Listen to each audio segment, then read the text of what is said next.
All right, well, we got some breaking news to start this hour after efforts to reach a plea deal failed last month. And obviously, President Joe Biden's son, Hunter, has officially been charged with 3 criminal counts related to making false statements in the connection with the purchase of a firearm and illegal possession of a firearm as a drug addict.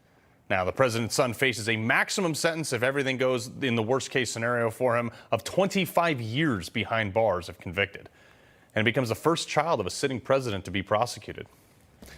Well, joining me now with the latest, Newsmax congressional correspondent Kilmeny Duchardt. Kilmeny, what can you tell us about this? Yeah, Carl, a lot of reaction here on Capitol Hill. House Oversight Committee Chairman James Comer telling me that if it wasn't for the work of his committee and others, we would not have seen these charges brought forth. But he also says that those gun charges are the least of all the crimes that Hunter Biden has committed, adding that it is the only charge, again, that is not tied to President Joe Biden.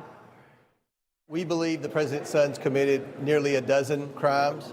If I rank those crimes 1 through 12, the gun charge would be a distant 12th place. And ironically, it's the one charge you can't tie back to Joe Biden. I believe the other 11 crimes that Hunter Biden has committed, you can tie back to Joe Biden. So call me skeptical. I'm not excited, nor do I think that justice has been served. I also spoke with Congressman Byron, who is also on the Oversight Committee, Carl, who told me that this is a long time coming.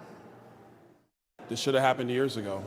David Weiss had every ability to go ahead and do this for years. He didn't do it. He's now special counsel now, which, by the way, is a violation of the Department of Justice regulations. I digress. He's now the guy, he now brings these charges, frankly, because they got caught in a rock and a hard place. This is the same David Weiss that tried to structure a deal where he would get a slap on the wrist. So all I really feel is, about damn time, justice is actually being served because Hunter Biden did break the law with respect to these gun charges.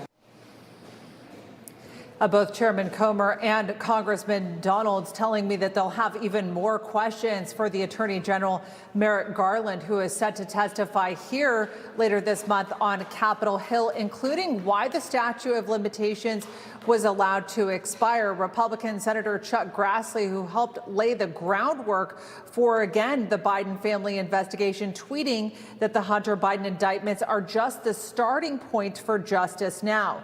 What about FARA money, laundering, and bribery? What's the follow-up on the 1023? All the facts need to be pursued. Remember, Weiss negotiated the initial sweetheart deal, so I've got real concerns about him taking this across the finish line. We do expect a grilling from the Attorney General Merrick Garland from Republicans here on Capitol Hill, particularly from Jim Jordan's Judiciary Committee, about questions about whether Weiss had the authority to bring charges outside of the state. This is the House Oversight Committee, Carl, is set to hold another hearing later this month where they tell me they plan to unveil more evidence of wrongdoing against the Biden family. And the beat goes on. Kilmeny, thank you very much. We'll keep us posted if you hear anything else.